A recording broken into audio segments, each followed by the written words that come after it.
नमस्कार बच्चों, मैं गुंजन अग्रवाल। आज मैं आपको कक्षा 9 की पाठ पुस्तक क्षितिज भाग 1 काव्य खंड ललतक के बाघ अर्थ एवं व्याख्या द्वारा समझाऊंगी। बच्चों, ललतक के बाघ समझने से पहले हम उनका जीवन परिचय समझते हैं। ललतक है वह कश्मीरी संत है। वो ललतक तो उनका जन्म कश्मीर स्थित पामपुर के सिमपुरा गांव में लगभग सन 1320 ईस्वी में हुआ था। ललतक को लल्लेश्वरी, लल्ला रिफा, लल योगेश्वरी आदि नामों से भी जाना जाता है। उनकी मृत्यु 1391 ईस्वी में। जो ललतक हैं, उन्होंने अपनी जो रचनाएं हैं भाग शैली में दी है। जिस प्रकार हिंदी साहित्य में कबीर के दोहे, रसखान के सवैये प्रसिद्ध है, उसी प्रकार कश्मीरी साहित्य में ललतक के बाघ प्रसिद्ध है। ललतक ने अपने बाघ में सरल भाषा का उपयोग किया है और उन्होंने बाह्य जो आडंबर हैं उनका भी विरोध किया है। उनकी जो भाषा शैली है बहुत ही सरल सादा है। ठीक है बच्चों, अब हम ललतक के बाघ अर्थ एवं व्याख्या द्वारा समझेंगे। रस्सी कच्चे धागे की खींच रही मैं नाव, जाने कब सुन मेरी पुकार, करे देव भव सागर पार। पानी टपके कच्चे सकोरे, व्यर्थ प्रयास हो रहे मेरे, जी में उड़ती रह हूँ, घर जाने की चाह है घेरे। अब हम इनकी जो बात है व्याख्या समझने से पहले इनके शब्द समझ लेते हैं, जिससे कि व्याख्या समझने में आसानी होगी। भव सागर, सांसारिक मोहमाया। बच्चों, सांसारिक मोहमाया के बारे में मैं आपको पहले भी समझा चुकी हूँ, कभी की साथियों में भी। सांसारिक मोहमाया काम, क्रोध, मद, लोभ, मोह, ये सारी सांसारिक मोहमाया है जिसमें व्यक्ति फंसा रहता है और उसको ईश्वर की प्राप्ति नहीं होती जब तक व्यक्ति उसमें लिप्त रहता है। प्रयास, कोशिश करना, किसी भी चीज को करने की बार बार कोशिश करना। सकोरे, सकोरे मिट्टी का एक बर्तन होता है जिसमें हम खाना खाते हैं। पहले समय में, ज्यादा पुराने समय की बात नहीं है, शादियों में पंगत खाने जाते थे तो वहां पत्तल में खाना मिलता था और सकोरी में सब्जियां मिलती थी। पानी का जो कुल्हड़ है मिट्टी का, उसमें पानी मिलता था, तो वही सकोरे का यहाँ पर कवित्री ने उदाहरण देकर समझाया है। आगे आपको व्याख्या में समझाऊंगी। जी माने हृदय, मन, भूख, इच्छा, बार बार किसी चीज की इच्छा होना, अंदर से इच्छा जागृत होना। ठीक है बच्चों, अब हम इसकी व्याख्या समझते हैं। रस्सी कच्चे धागे की खींच रही मैं नाव। कवित्री है प्रस्तुत पद्यांश में कवित्री ने अपने जीवन की निराशा से उत्पन्न जो पीड़ा है, दुख है, उसका उन्होंने बोध कराया है। कवित्री को अपने जीवन में बहुत ही निराशा हो गई है, तो वो यहाँ अपने आप को रस्सी कच्चे धागे की, अपने आप को क्या बताया है? कच्चे धागे की रस्सी के समान बताया है। खींच रही मैं नाव, तो कवित्री ने अपने को कच्चे धागे की रस्सी बनाकर कहा है कि हे ईश्वर, आप मुझको भव सागर पार कराइए। उन्होंने अपने आप को कच्चे धागे की रस्सी बताते हुए कहा है, जिस प्रकार कमजोर रस्सी से नाव को किनारे पर नहीं लगाया जा सकता, उसके डूबने की शंका रहती है, तो उसी प्रकार जीवन रूपी नैया को पार लगाने के लिए कुशल माझी रूपी ईश्वर की जरूरत है। रस्सी कच्चे धागे की खींच रही मैं नाव। यानी कि मैं कच्चे धागे की रस्सी के समान हूँ, बहुत ही कमजोर हूँ और मैं इस जीवन रूपी नैया को पार नहीं लगा पा रही हूँ। इसलिए वे ईश्वर से प्रार्थना करती हैं कि जाने कब सुन मेरी पुकार। हे ईश्वर, तुम मेरी इस पुकार को कब सुनोगे? करें देव भव सागर पार। देव देवता भगवान, हे भगवान, आप मेरे को कब इस भव सागर से पार करोगे, अर्थात सांसारिक मोह माया से मुझको मुक्ति मिलेगी। पानी टपके कच्चे सकोरे, व्यर्थ प्रयास हो रहे मेरे। अब कवित्री यहाँ पर एक उदाहरण के द्वारा समझाती है कि पानी टपके कच्चे सकोरे, जिस प्रकार कच्चे सकोरे में अगर हम पानी भर दें तो उसमें से पानी रिसता है, उसी प्रकार वह आँच जो जब तक सकोरा आँच में नहीं तपेगा तब तक उसमें पानी नहीं टिकेगा। तो उसी प्रकार कवित्री ने इस जीवन को भी माना है कि बिना ईश्वर प्रेम की अग्नि में तपे, जब तक हमारा जीवन ईश्वर के प्रेम में तपेगा नहीं, तब तक मनुष्य का जीवन क्या है?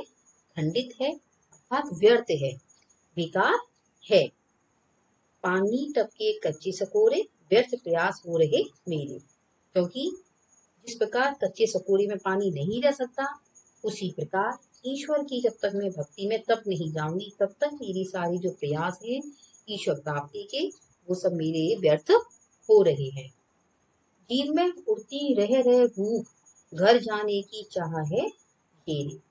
आगे कवित्री कहती है कि मेरे हृदय में अर्थात मन में बार बार ये इच्छा होती है कि इसलिए मुझे ईश्वर की शरण में जाना है। जीव में उठती रह भूख, यानी कि मेरे हृदय में बार बार भूख इच्छा जागृत होती है, कहाँ की? घर जाने की चाह है घेरे। घर जाने अर्थात ईश्वर के पास जाने की, ईश्वर की शरण में जाने की जो इच्छा है मुझको बार बार होती है। घेरे यानी घेर लिया है इस इच्छा ने। इच्छा मेरे को बहुत बलवती हो गई है कि मुझको ईश्वर के घर जाना है, ईश्वर की प्राप्ति करनी है। यहाँ कवित्री जी ने अपने ईश्वर के प्रति प्रेम पाने के लिए आतुरता व्यक्त की है। आतुरता अर्थात जल्दी मुझको ईश्वर की प्राप्ति हो जाए। ठीक है बच्चों, अब हम अगले वाक्य की ओर चलते हैं। खा खा कर कुछ पाएगा नहीं, ना खाकर बनेगा अहंकारी। सम खा तभी होगा संभावी, खुलेगी सांकल बंद द्वार की। पहले इसके शब्द समझ लेते हैं, उसके बाद व्याख्या। खा खाकर, यहाँ कवित्री जी ने खा खाकर अर्थात खाना खाकर, अर्थात यहाँ सुख सुविधाओं का बात कही है। खाना यहाँ भोजन से मतलब नहीं है। जीवन में जब हम आते हैं अत्यधिक सुख सुविधाओं का भोग करते हैं, सुख सुविधाओं में लिप्त रहते हैं। यहाँ कवि ने उस खाने की बात करी है। तो कवि सम अर्थात समान, ना कुछ चीज ज्यादा ना कुछ चीज कम, बिल्कुल इक्वल बराबर होना। समभावी समान भाव रखने वाला, किसी के प्रति कोई निम्न भाव रखे, ये बहुत निम्न है या ये बहुत उच्च है, इस तरीके से भाव ना रखने वाला, सबके प्रति समान भाव रखने वाला। सांकल कुंडी, गिट की आपने कुंडी फूलते लगाते हैं, पहले जमाने में इसको हिंदी में सांकल कहते थे। ठीक है बच्चों। द्वार दरवाजा, गेट, तो दरवाजे पे कुंडी लगी होती है, कुंडी बंद करने की, वही कुंडी है, दरवाजा है। ठीक है बच्चों, अब हम इसकी व्याख्या समझते हैं। खा खाकर कुछ पाएगा नहीं, इन पंक्तियों में कवित्री ने जो धागी हुइयां हैं और जो बाह्य आडंबर हैं उनसे ऊपर उठकर सबको एक समान समझते हुए, सबके प्रति समान भाव रखने पर अहंकार को त्यागते हुए सरल भाव अपनाने की बात कही है। रूढ़ियां यानी कि पुरानी जो रीति रिवाज चली आ रही है सदियों से, उसमें इंसान जकड़ा हुआ रहता है, तो उनको तोड़ने की, बाह्य आडंबर करने की, सबको उन्होंने खंडन किया है उसका। कवित्री कहती है कि खा खाकर कुछ पाएगा नहीं, ना खाकर बनेगा अहंकार। कि मनुष्य इस संसार में आकर सुख सुविधाओं को प्राप्त करने में लगा रहता है। खा खाकर, है ना, यानी कि सुख सुविधाओं को प्राप्त करने में लगा रहता है, तो वह कुछ पाएगा नहीं, तो वह ईश्वर की प्राप्ति नहीं कर सकता। ठीक है बच्चों, खा खाकर कुछ पाएगा नहीं, अर्थात अधिक सुख सुविधाओं का उपयोग करके वह ईश्वर को प्राप्त नहीं कर सकता। ना खाकर बनेगा अहंकारी, और अगर वह मोह माया का त्याग कर देता है तो वह अहंकारी बन जाएगा। अपने को वह श्रेष्ठ समझने लगेगा और दूसरों को नीचा समझने लगता है। समखा तभी होगा संभावी। इसलिए कवित्री कहती है कि सबको समान समझकर, आडंबरों से ऊपर उठकर अपने में समभाव पैदा करो। समभाव अर्थात सभी व्यक्ति के प्रति समान भाव रखो। किसी को भी नीचा नहीं समझना है और किसी को भी ऊंचा नहीं समझना है। किसी को निम्न निम्न प्रकृति का समझते हुए अपने को श्रेष्ठ समझो कि मैं तो बहुत श्रेष्ठ हूँ, ये बहुत निम्न प्रकृति का है, तो यहाँ फिर संभावी नहीं होगा। वह जब सबको समान समझेगा कि सब मेरे समान ही है, तो वह क्या होगा, समभावी, यानी कि सबको समान समझने वाला। खुलेगी सांकल बंद द्वार की। कवित्री कहती है अगर तू सबको समान समझेगा तभी तेरी आत्मा के जो दरवाजे पर लगी जो अज्ञानता और अहंकार की जो सांकल है वह खुलेगी। अर्थात तेरे अंदर जो अज्ञानता है और वो अहंकार है वो दूर हो जाएगा और ज्ञान का प्रकाश होगा और हृदय तेरा कैसे हो जाएगा, विशाल हो जाएगा। कवित्री जी ने यहाँ पर कवित्री ने बंद सांकर द्वार की बंद सांकर द्वार की खुलने से यही आशय स्पष्ट किया है कि तेरे अंदर अज्ञानता और अहंकार दूर हो जाएगा और ज्ञान का प्रकाश होगा। यहाँ कवित्री जी ने मनुष्य को संभावी बनाने पर जोर दिया है, यानी कि हमें सबके प्रति संभाव रखना चाहिए और अपने अंदर जो अहंकार है उसका त्याग करना चाहिए। ये बच्चों, अब हम अगली वाक्य की ओर चलते हैं। आई सीधी राह से गई न सीधी राह, सुषुम सेतु पर खड़ी थी बीत गया दिन आहा, जीव टटोली कोड़ी न पाई, माझी को दूं क्या उतराई। पहले हम इसके शब्द समझ लेते हैं। राह रास्ता, वो सुषुम, सुषुम शरीर की 3 प्रधान नाड़ियां होती हैं, इंगला, पिंगला और सुषुम्ना। कवित्री जी ने यहाँ सुषुम्ना नाड़ी का उपयोग किया है। सेतु अर्थात पुल, रास्ता, बीत गया निकल जाना, आहा दुख या अफसोस करना, आहा बढ़ना अर्थात अफसोस करना कि हमने ऐसा नहीं किया, हमने वैसा नहीं किया। दिन, यहाँ कवित्री ने दिन बताया है, कोई एक दिन के बारे में बात नहीं की है, उन्होंने वर्षों अर्थात पूरे जीवन की बात कही है। टटोली, टटोलना अर्थात ढूंढना, कौड़ी ऐसा, माझी नाव चलाने वाला, यहाँ माझी ईश्वर के लिए बताया गया है। उतराई किराया, जब हम कोई व्यक्ति हमको रास्ते में इस पार से उस पार ले जाता है तो हम उसको कुछ किराया देते हैं, तो यहाँ हुआ उतराई, वही किराए की बात कही है। अब हम इसका व्याख्या समझते हैं। आई आई सीधी राह से गई न सीधी राह, सुषुम सेतु पर खड़ी थी बीत गया दिन आ। कवित्री जी कहती है कि यहाँ व्यक्ति संसार में आता है तो इस संसार में आने पर वह सीधे रास्ते पर नहीं चल पाता और यहाँ सांसारिक जीवन में उलझ जाता है। तो कवित्री इसी बात को इन पंक्तियों के द्वारा समझाती हुई कहती है, आई सीधी राह से गई ना सीधी राह।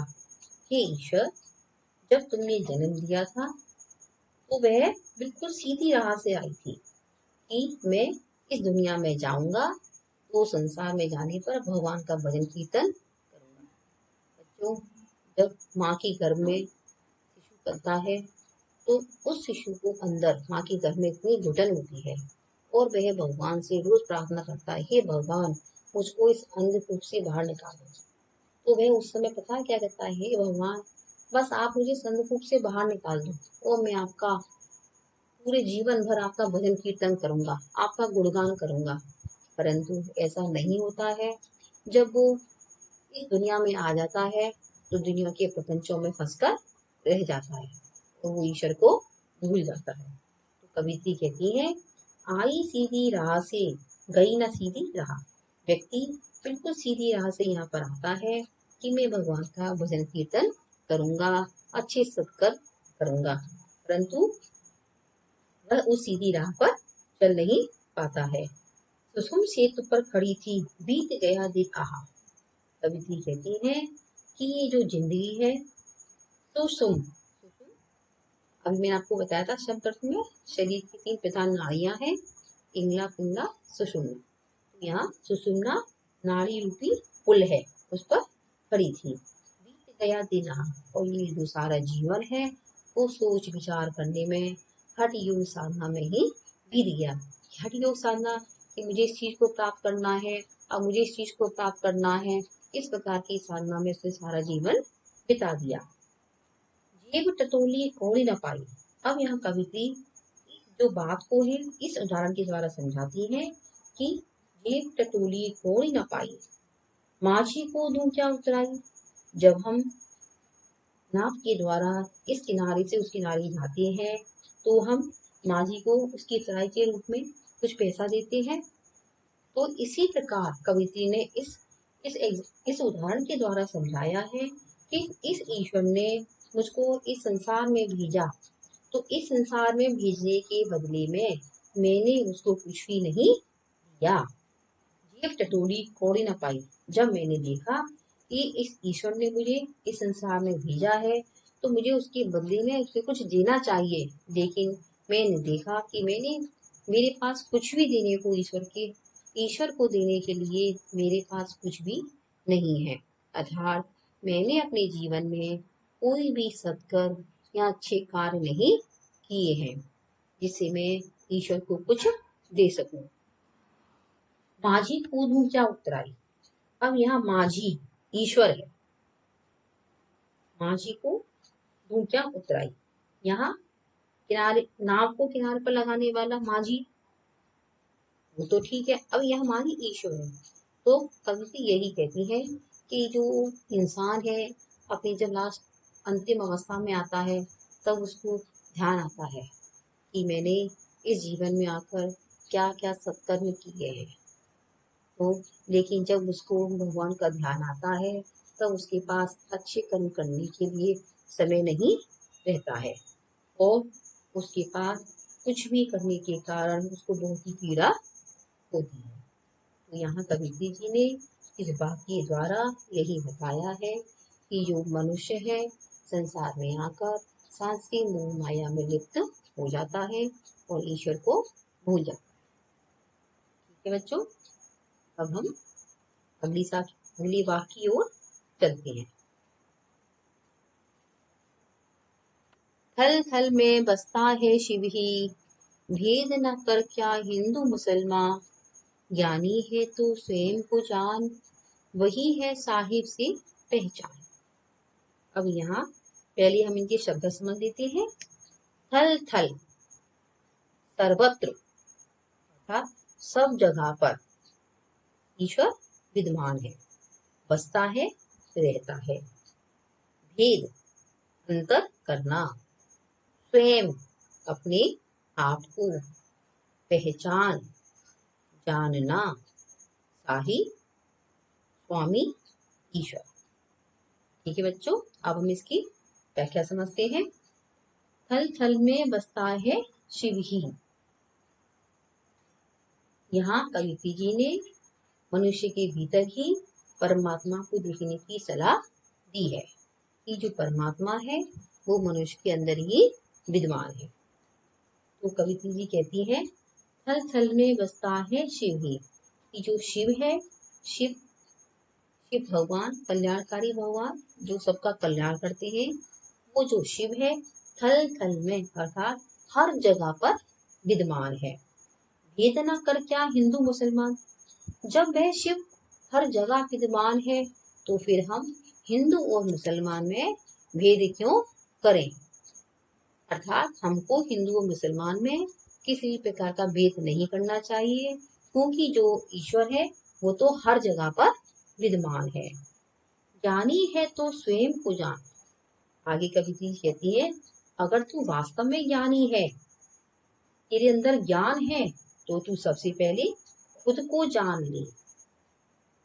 अर्थात जिस दिन तू खुद को समझ जाएगा, खुद को जान लेगा, उसी दिन तू परमात्मा को भी पहचान लेगा।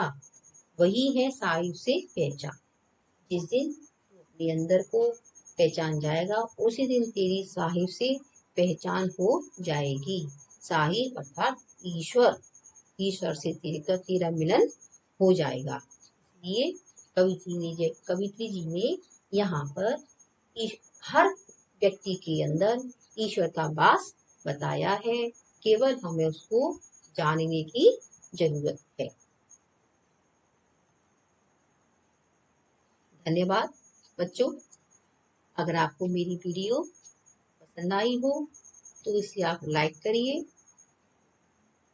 शेयर करिए और कमेंट करके बताइए कि आपको मेरी वीडियो कैसी लगी, और मेरी चैनल को सब्सक्राइब कीजिए ताकि आपको नोटिफिकेशन मिलती रहे और आगे जो भी मैं वीडियो डालूं आप उसको पढ़ सकें, समझ सकें। धन्यवाद बच्चों।